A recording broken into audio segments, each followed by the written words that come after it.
Awusia Kwangwankwo TV sunie yaba ensema toto dwa na story of the day ene Oliver Baka vomewor sabre ono na ne oblazy ewo Ghana pa appointment committee asema okoka fa committee no honti na ode ose yoyo one ne mra nim ni na atodazi ekopie mo committee nanim ama sese de owie si wansana sim yehu de owe abrewan kuruma ode ho chew pa abasa asema okan ye no opa ho chew ama sabre committee no so ne womo so huru ne bia fan ekwawi ase na ese ono akasa entimi nya ma wa wunim kasa si wo bia wo Ghana ha ye ma wo kansa nkwan kasa na wo de wo to wona won kasa bi da bi ene anodom prenum ne yi Alexander Fenoma ke no motwe na bo to ma na ta so woroye e ma duru ba bi no ene ese so ono akasa nti chairman ahiafo ma kwan mo ono akasa ye mo de chewpa bae ti sabre de efie jadum asem de nasem ko bibia ye din Oliver Baka vomewor e de chewpa mu odin asi atofo akoma appointment committee of parliament say wono a whistleblower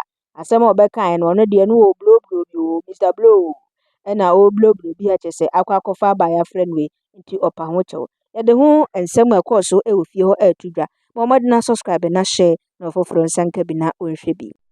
That is on oath. Mr. Vomewor, would you listen, please?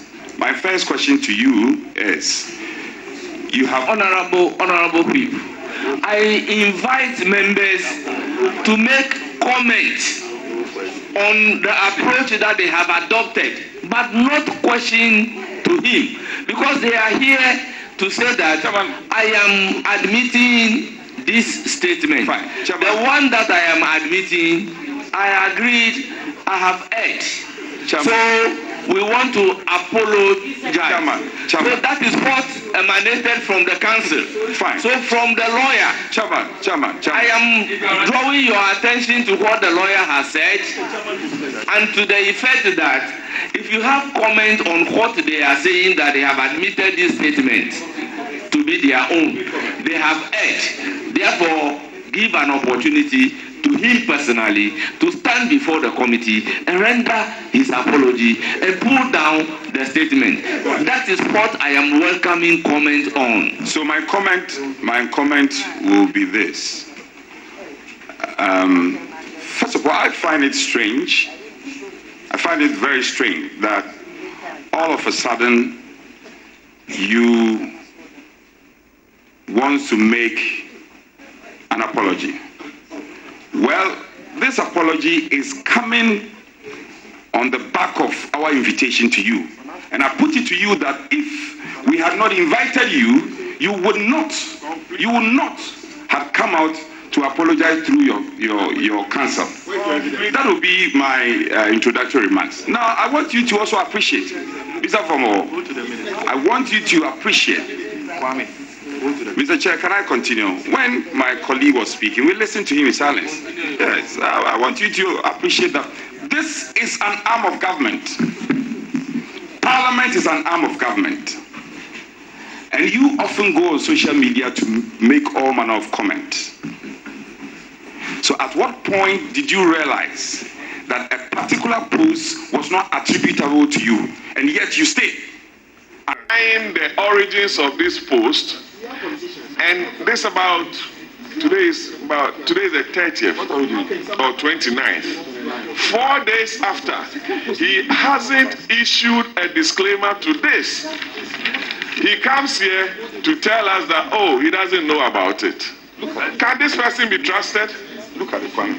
Mr. Chairman, if indeed is the case that NDC members have taken monies from President Mohammed's appointees, let them defend it. If it's the case that you, Mr. Speaker, with all your reputation, and you chair the appointment, the Privileges Committee, you are being accused to the extent that if nominees appear before us, you put it to them. Ask them. Yesterday you asked Honorable Manebwama, you asked Honorable... I want to begin by reiterating my utmost respect for the committee and its constitutional role and the job or task it has to vet persons to high office in this country. Yesterday, I watched the proceedings and was eagerly looking forward to the vetting of Dr. Manebwama, a man of enormous integrity and respect. I want to extend my apologies to him that his vetting process became the subject of, in some respects, overshadowed by conversations about an alleged post. I'm grateful that the committee in its wisdom has invited me and in fact also allowed the vetting to continue, which allowed Dr. Biaa to show his grit and integrity. Mr. Chairman, yesterday, the second Deputy Minority Whip and Member of Parliament for Weja, Bawe, the Honorable Jerry Ahmed Shaib, read a statement which is being referred to as the second statement, which was repeatedly attributed to me. As has been said categorically, those statements were not mine. At no point did I accuse the chair of this committee or members of the NDC for having asked for or to be given money or to submit themselves to oral. It is in fact on record that I've praised the chair of this committee for his leadership of the committee during the ministerial vettings. And these were my comments, sir. May God grant us all the serenity and maturity of Honorable Ahiafo Bernard, for in the face of grave immaturity and tantrums, he retains the dignity, his dignity. To those of you who say he's weak for refusing to engage, I think that he has shown that strength is not loud, it is patient and deliberate. Mr. Chairman, which has always been stated, I've always voted consistently for the CPP, and I will continue to do so. Mr. Chair, I want to, in fact, provide context and clarity to the point that caused consternation before the committee. In fact, when I was making the post, I was referring in many respects, yes, to information I've heard,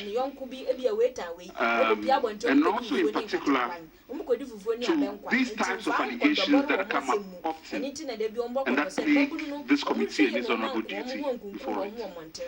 The intent of the post was to invite persons who were reaching out to me in my inbox because of the work I do, that there ought to be a process by which they submit themselves to. Now, in my choice of word, in fact, if you look at the statement that was made, that has been shared with me, you'd see that the post has been edited several times, but I'm trying to convey the right truth. Unfortunately, perhaps lacking the gift of the gab, I made the post in a manner that suggests that I was accusing specific members of this committee to this. And Mr. Chair, if you allow me to further draw the committee's attention to the real import of that post and what I was trying to achieve with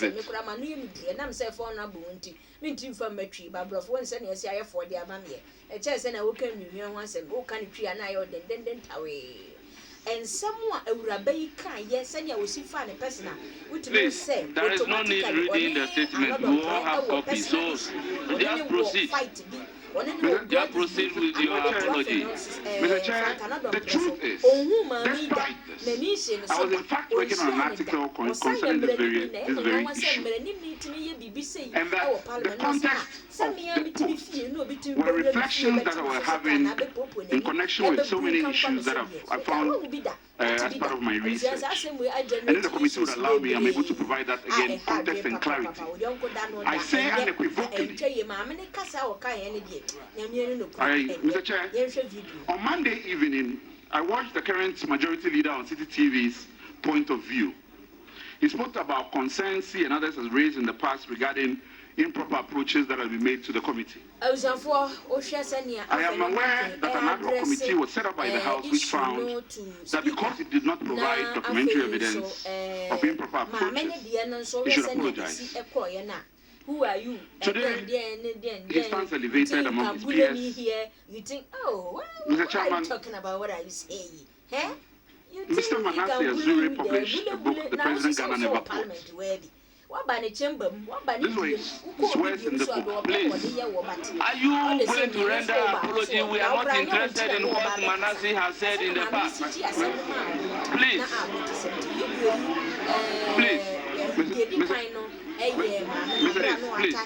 Mr. Chairman, I crave your indulgence for context and clarity. I crave your indulgence for context and clarity as to why my post.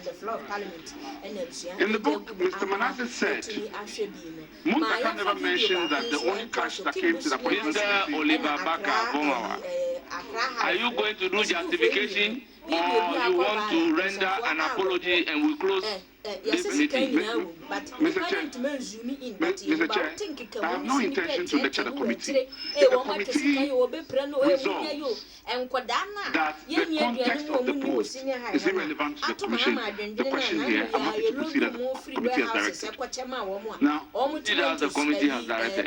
Mr. Chair, I am saying here clearly that my post was not intended to disparage members of the committee, and I have not intended to say that members of this committee have received or demanded bribes from various individuals. At no point was my statement intended to communicate same, and for those reasons, I apologize.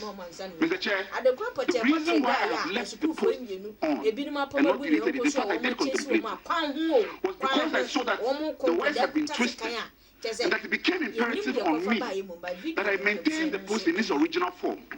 That if I was questioned on it, reference can be made to be able to verify it. This is the reason why it wasn't deleted. So now that it is resolved, will you want to pull it down? Mr. Chair, I am happy to. As the conversation has generated, as indicated, and the clarity has been brought to it, I'm happy to. Joe, you are hereby advised to also do a disclaimer. A disclaimer of what you claim you are not responsible. Then we can pick it up from there. Most grateful. I reiterate again categorically, and for all intents and purposes, as I have done 4 days ago and continue to do, that I have at no point uttered those words. All I know about the statement is that it appeared on an MPP Project Bureau Facebook account. That's it. I don't know the source of it. Thank you very much. You may now proceed to let us have copies of your disclaimer at the various platforms. Most grateful, my chair. I'm happy to provide same. Thank you very much. Honourable members, the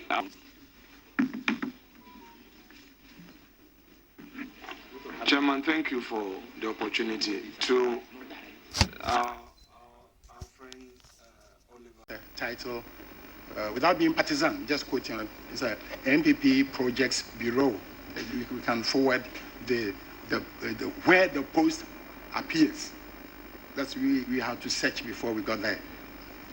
I'm not saying that that's any partisan with any partisan interest, but I will just factually where it appeared.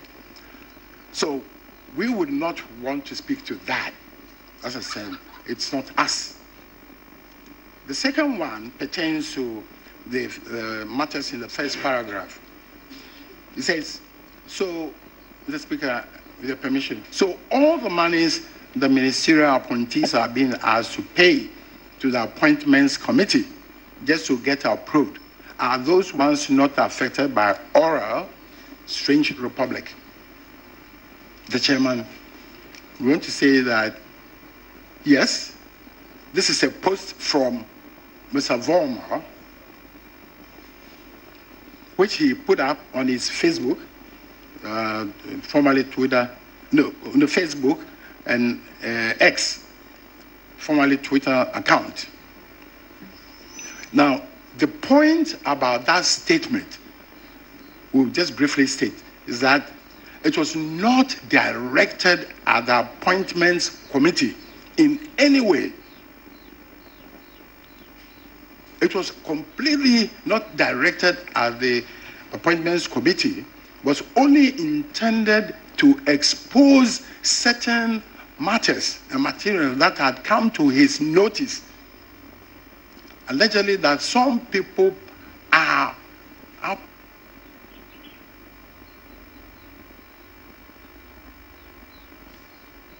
so all the monies the ministerial appointees are being asked to pay to the appointments committee. Our point is, who is asking them to pay the money to the appointments committee? Certainly he's not saying that the appointments committee, no. He said some people are doing that, just to get approved. Are they not the ones affected by oral? No, I would want to say immediately that, one, it was never his intention to make statements disparaging the appointment committee. One.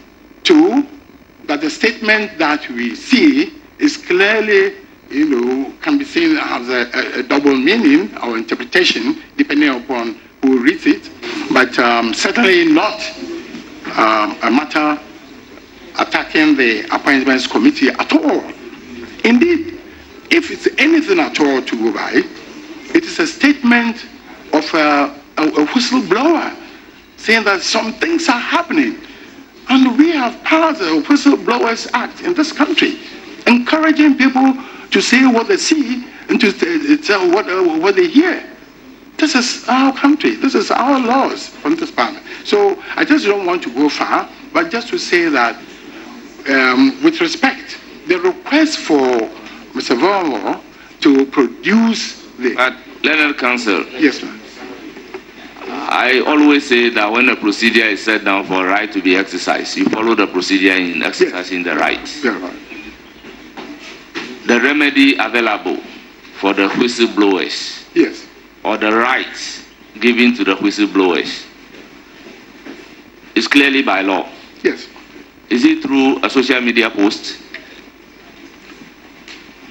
Well, no, not necessarily.